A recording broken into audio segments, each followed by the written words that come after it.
नमस्कार, वंदे मातरम। मैं हूं श्यामगिरी। आप देख रहे हैं हमारा चैनल मुद्दा भारत का। मुद्दा भारत का यानी मुद्दा आपका। आज का हमारा मुद्दा है देवेंद्र फडणवीस और एकनाथ शिंदे जी का आपसी तालमेल। सत्ते साहब जो है अमेरिका से आने के बाद दोनों से मिले हैं और घंटों उनसे अब मीटिंग भी हुआ है फडणवीस जी के साथ में और एकनाथ शिंदे जी के साथ में। और इसी पर हम आज वीडियो बना रहे हैं कि इन दोनों का तालमेल किस तरह चल रहा है, किस तरह इनका वर्किंग होता है और अंदर की किस तरह की इनकी मुलाकातें होती है। तो सत्ते जी, आप क्या कहेंगे फडणवीस जी के बारे में और मुख्यमंत्री के बारे में? इन लोगों का तालमेल किस तरह चल रहा है और इससे जो है नागरिकों को किस तरह फ़ायदा है, लोगों को किस तरह फ़ायदा हो सकता है?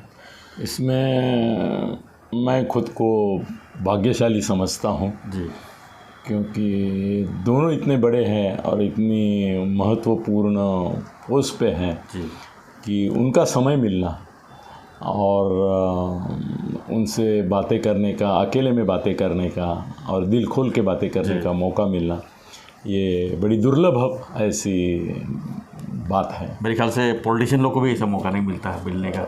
मिलता होगा कुछ लोगों को, आसानी से कुछ तो नहीं लोगों मिल को। हाँ, नहीं, कैसे है ना कि मेरे पॉलिटिशियंस जो हैं, लीडर्स जो हैं, उनसे संबंध हमेशा सिर्फ पत्रकार करके नहीं रहे, उनके मित्र के नाते ज़्यादा रहे और पत्रकार के नाते बाद में रहे। जी, तो उनको अनिल सत्ते सिर्फ पत्रकार करके मिलता भी नहीं है, लगता भी नहीं है, और उनके लिए एक उनका हितैषी, हितचिंतक मित्र हैं जो उनको नारद की तरह दुनिया भर की खबरें भी देता है, उनसे चर्चा भी करता है, उनसे सलाह मशविरा भी करता है।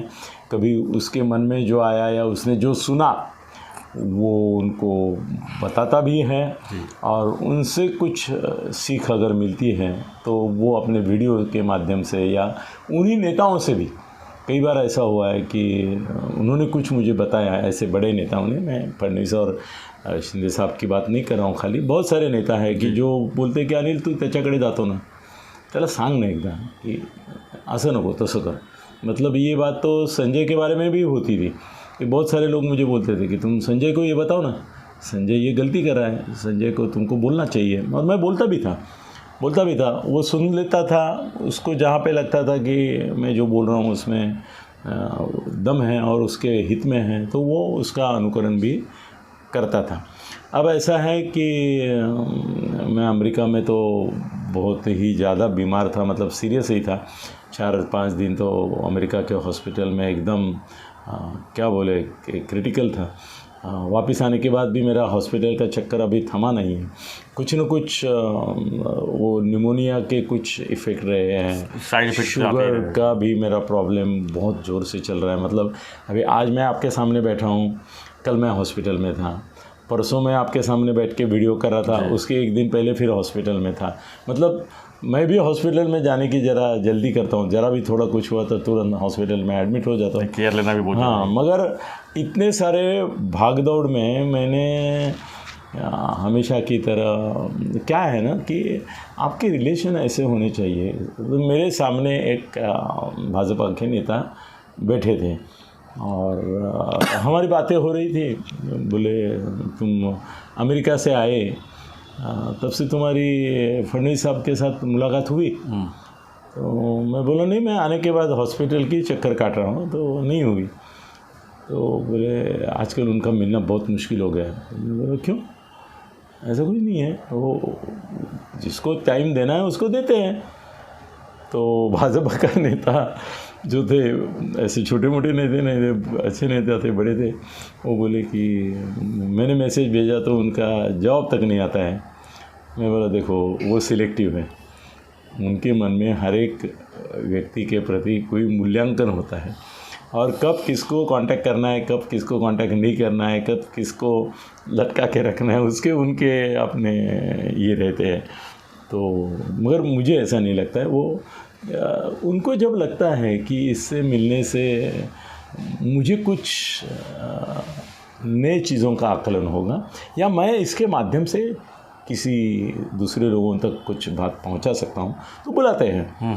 तो मैंने उनके सामने मैं बोला ठीक है, अभी तेरे सामने मैं मैसेज करता हूं उनको, और मैंने मराठी में मेसेज केला भेटायची इच्छा आहे कधी कुठे, इतना ही किया, भेटायची इच्छा है कभी कुठे अनिल थत्ते।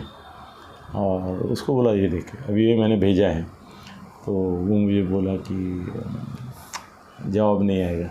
मैं बोला तुम्हारे ऊपर तुम्हारा विश्वास नहीं है, मुझे मेरे ऊपर विश्वास है, उनके ऊपर विश्वास है और मुझे आत्मविश्वास है कि उनका आएगा। सर हार्डली 4 मिनट गए, 5 मिनट भी नहीं, चौथे मिनट को उनका मैसेज आ गया कि सुमित तुमच्याशी बोलेल। सुमित उनका पीए है जो अपॉइंटमेंट का देखता है, तो सुमित तुमच्याशी बोलेल। मैंने उसको दिखाया, मैं बोला ये देख ये सुमित कौन है, उनका अपॉइंटमेंट देखता है। मैं बोला इसका मतलब उन्होंने 4 मिनट के अंदर दखल लेके अपॉइंटमेंट दे भी दी। मैं बोला ये मेरा भाग्य भी है, ये मेरा भाग्य है की फडणवीस जैसे एक मैं उनको मोठा माणूस नहीं बोललो, मी महान माणूस बोलेन, इतका त्यांनी हे करणं। मैं बोला ये ऐसा ही मेरा अनुभव शिंदे साहब के बारे में भी है। सुबह 9:30-10 बजे उनको मैं मिस कॉल देता हूँ, क्योंकि मुझे भी मालूम है वो कहाँ बैठे होंगे क्या है। एक मिस कॉल दे देता हूँ, 1-2 घंटे में, कभी 3 घंटे में, कभी सुबह किया मैसेज और शाम को उनका फ़ोन आता है और वो खुद फ़ोन करते हैं। और उनका एक नंबर है जो सिर्फ उनके पास ही रहता है, बाकी सब मोबाइल उनके पीए लोगों के पास रहते हैं, वो मोबाइल मेरे पास है।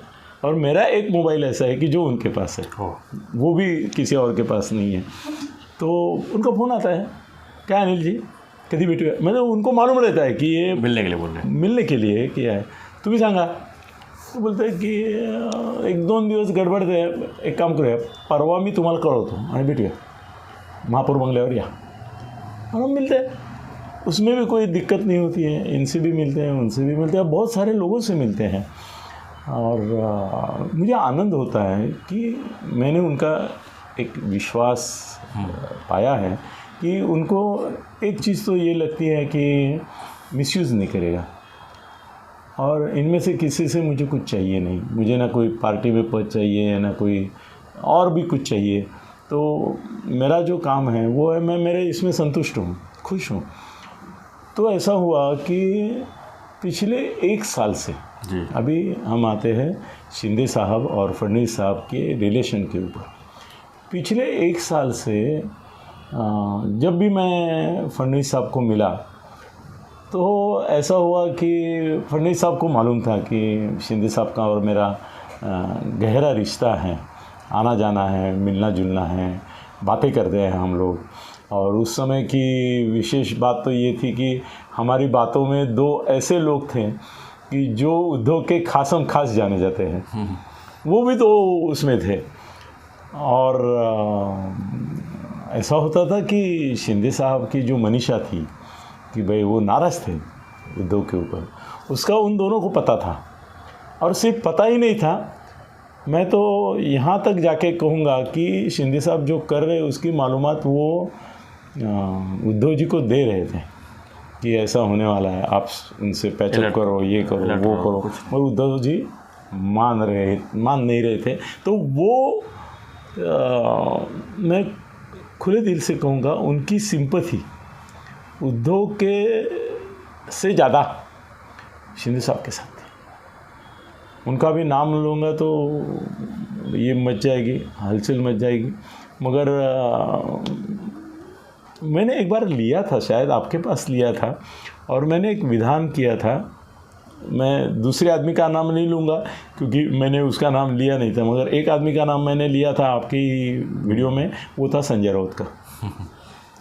मैंने बोला संजय राउत को ये पता भी था कि शिंदे बगावत करने वाले हैं, पूरा प्लान मालूम था, और पूरा प्लान मालूम था कब करेंगे, कैसे करेंगे, कौन लोग जाएंगे इनके पास। और उद्धव को उन्होंने ऐसा थोड़ा सा ये किया था कि आगाह, मगर ये नहीं था। सर उस समय फडणवीस साहब से मुझे याद है कि जब भी बात निकलती थी तो मैं उनको बोलता था कि हाल ही में शिंदे साहब से मेरी बात हुई, वो बहुत अस्वस्थ है और बेचैन है जी, और प्रक्षुब्ध मनस्थिति में है।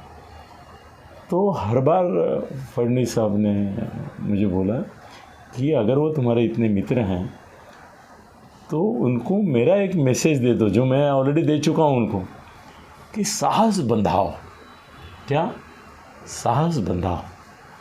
आपके साथ अगर 25 हैं तो मेरे पास भी 25 है।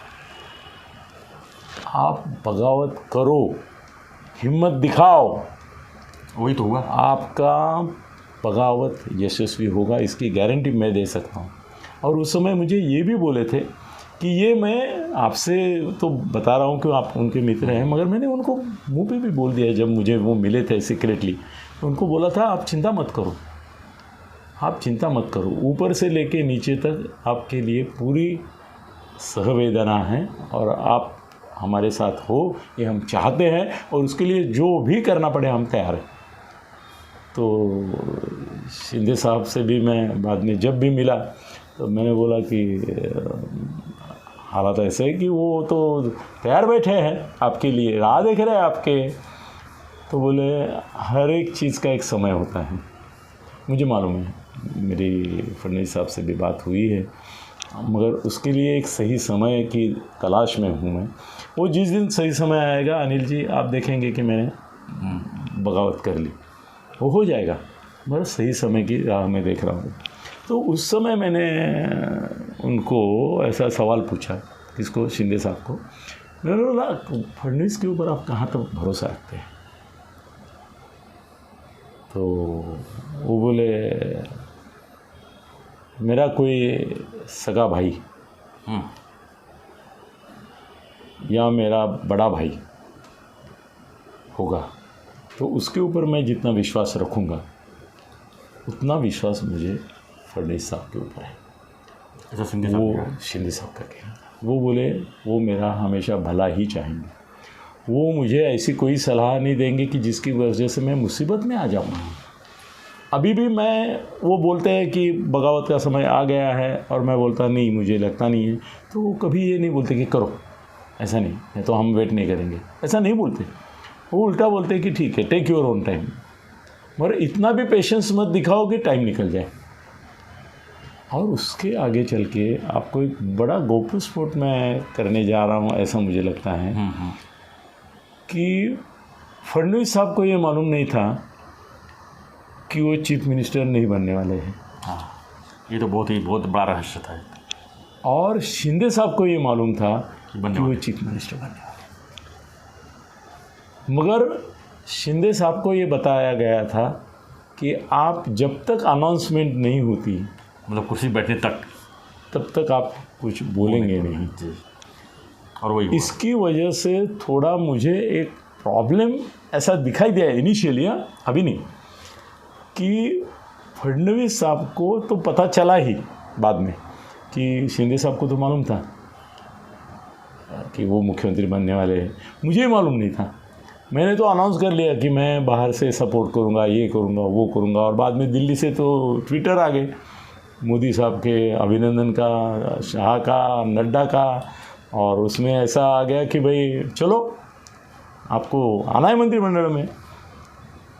तो मुझे ऐसा लगा कि शायद विचलित तो नहीं होंगे फडणवीस, मगर बाद में जब भी मैं उनसे मिला तो मैंने बोला कि आपको ऐसा लगता है कि शिंदे साहब ने ये बात आपसे छुपाई है? ऐसा बोले नहीं, मैं उनकी जगह होता मैं भी यही करता।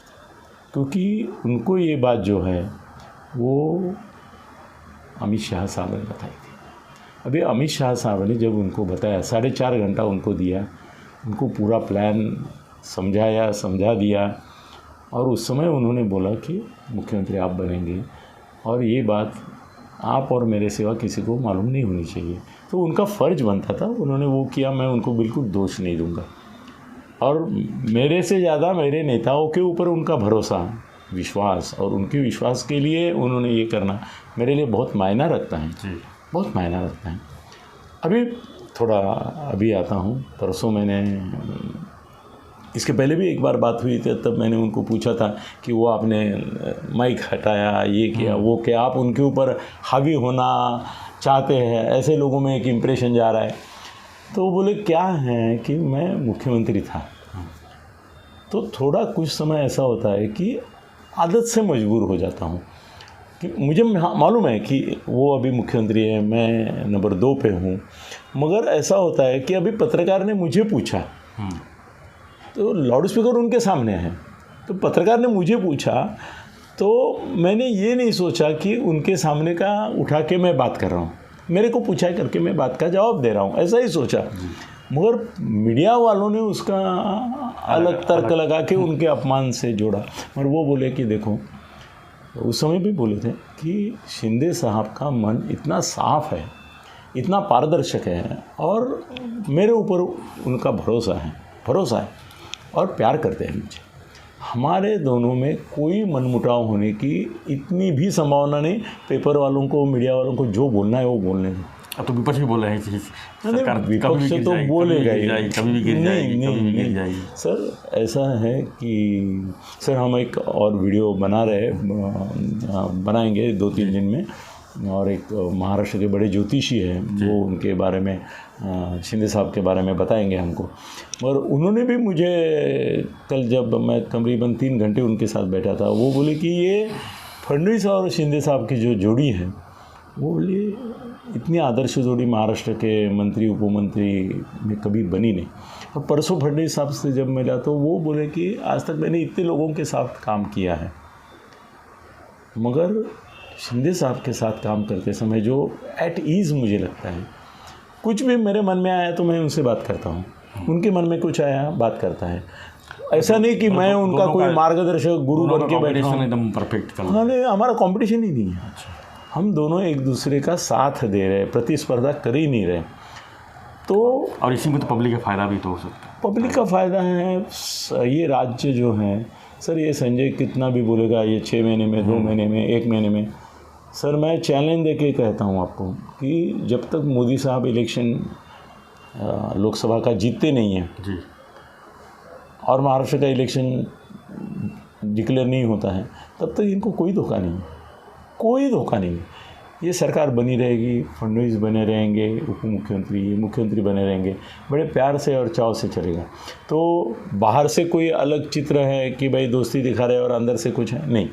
दोनों की दोस्ती एकदम, जो बाहर से वही अंदर से है। और मैं इसका गवाह मैं हूँ, क्योंकि दोनों के साथ मेरी बात होती है और दोनों के मन में एक दूसरे के प्रति, खराब होने के बाद भी आप मिलने गए, वो बड़ी बात है। नहीं, मैं तो देखो, मेरे को जब चॉइस करना होता है कि मेरी तबीयत और किसी से मिलना, तो मैं मिलने आता हूँ। अभी आपके सामने भी बैठा हूँ, अभी भी सुबह से मेरा इलाज चालू है। फिर भी तो मैं दोस्तों आपको बताना चाहता हूँ कि फडणवीस और शिंदे की जो जोड़ी है वो न टूटने वाली जोड़ी है। ये दोस्ती हम नहीं छोड़ेंगे वाली जोड़ी है, और ये सरकार चलेगी। जय वीरू वाली जोड़ी बोल सकते हैं। हाँ सर, जय वीरू वाली मैं कभी नहीं बोलता हूँ, क्योंकि बाद में जो शोकांतिका हुई उसकी वजह से जय वीरू का मैं ये नहीं करता हूँ। मगर ये दोनों मित्र भी हैं और बंधु भी हैं, तो ये चलता रहेगा इनका सिलसिला, और बड़े प्यार से चलेगा। सरकार को कोई भी नुकसान कभी भी नहीं होगा। धन्यवाद सत्य जी। आपका भी कुछ कमेंट्स रहेगा सरकार के प्रति, तो आप हमें कमेंट बॉक्स में लिखिए। शिंदे जी की तरफ से भी और फडणवीस जी की तरफ से भी, उनके बारे में कुछ लिखना रहे तो आप हमारे कमेंट बॉक्स में लिखिए। और आपको कैसा लगता है कि सरकार कैसी चल रही है, उसके बारे में भी लिखिए। और वीडियो लगातार हमारे साथ में देखते रहिए। और सत्य जी जो है, हम रोज़ जो है नए वीडियो साथ में आते रहेंगे। और वीडियो लाइक और सब्सक्राइब करना ना भूलें। जय हिंद, जय